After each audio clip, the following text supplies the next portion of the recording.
According to the new issue of V-Jump, the February issue, the first DLC character of Jump Force is set to release in May, which is 3 months from now. I'm going to mention V-Jump quite a bit in this video, so I guess I'm going to lay out what V-Jump is, just for the people who don't know. Basically, all the characters that are in Jump Force are based off of weekly Shonen Jump characters. V-Jump is a monthly magazine owned by the same company. It often has a lot of game information in it, and it's really important for Jump Force news. Most of the Jump Force news that we get are from V-Jump. Now, I know this news is going to be quite negative. Most of the community is going to look at our first DLC character, see that it's 3 months down the line, and immediately react quite negatively. But Spike Chunsoft and Bandai Namco aren't dumb. They know what their development process looks like. They've probably known for quite a while that the first DLC character is some time away. They're not just going to leave us with nothing between now and the release of our first DLC character. There's plenty of content they can add to the game between now and then. We know that characters like Kane and Galena were supposed to be playable. We also know that the clan feature was supposed to be a thing. We also know that the premium shop was going to be a thing, and we've now data-mined additional avatar items that aren't unlocked in the game right now. There's no way to unlock them. Also, thanks to data mining, we know that there is a feature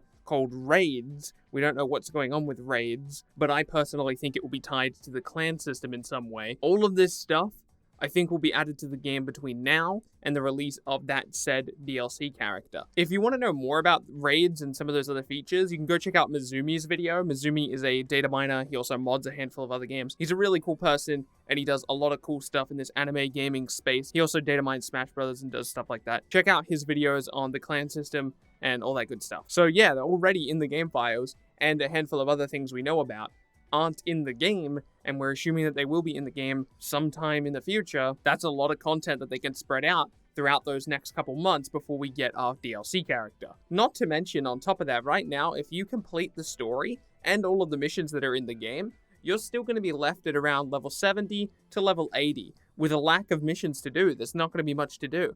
I believe that additional missions are going to be added to the game to kind of pad that leveling area, because again, right now, there's nothing to do while you're at that level. In fact, we've already got data mined missions, which I've talked about in another video. I'll leave a link to that video in the description. I'll also link it at the end of this video. My point is, we'll almost definitely be getting more content added to the game between now and the release of that first DLC character, so it's not like the game's just going to be dead and lacked of content. We're definitely going to receive updates, so don't freak out too much. Some people still think that we might be getting packs of 3 DLC characters. The reason people think that is because inside of the game files there's actually contradictory information when you look at the description of the DLC. One line says each piece of DLC includes 3 new characters and 1 stage, but there's also another line that says each pack contains 1 character, 1 avatar outfit, and custom moves. Considering that there is contradictory information here, just to avoid getting my hopes up, I'm just going to lean to the safe side and say that we're getting 1 DLC character at a time, especially because the Japanese website claims that you can purchase characters separately, and it lays out a bunch of information on DLC without mentioning the fact that characters could be bought in packs. Also, the only information we have on packs of characters is through the game files,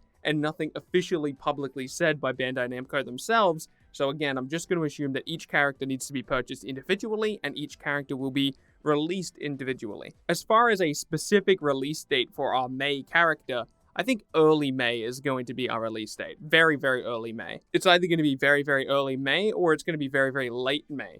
Because I think either way, we're going to have a V-Jump scan that lines up with that character, because it's going to get announced with that V-Jump scan. I think the next V-Jump scan, the scan that comes out next month, which will of course be our March V-Jump issue, I think that scan will be Kane and Galena. That way they've given us ample time to complete the story before they added these characters, and maybe even an exact release date of our first DLC character, which means in April we should get a scan of our May DLC character. As far as predictions are concerned, what character do I think our first DLC character will be?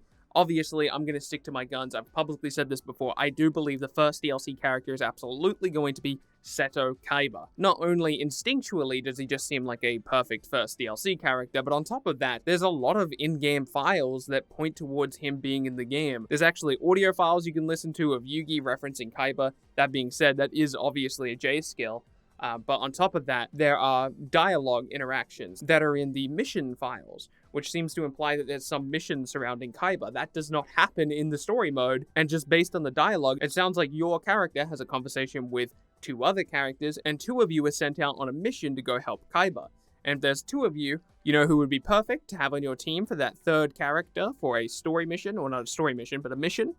Seto Kaiba. I really do think that Kaiba is going to be our first DLC character, and I think that he will release in early May. But really, the takeaway from this video should be that our first character is coming in May, which is nice to know that we do have maybe not an official release date, but at least we know roughly when the character is coming, so we don't have to keep getting our hopes up every time a V-Jump issue comes out. We know exactly when our first DLC character is going to be dropping. That's going to be it from me. I'd really appreciate it if you leave a like on the video. It helps other people find it. I think this is an important video because everyone else who's talked about the release date seems to be talking about it in quite a negative fashion, which I think is a very it just doesn't seem like a good takeaway from this to be so negative on it. It's 1 month later than people were expecting our first DLC character, but there's so much content that's going to be coming to this game over time. I'm just not stressed out about us getting our new DLC character a month later than we thought we were going to, especially because it's probably going to be early that month as well. So yeah, I want to thank you again so much for watching this video. My name has been Bilbzy. Subscribe to keep up to date with future content, and I'll see you in the next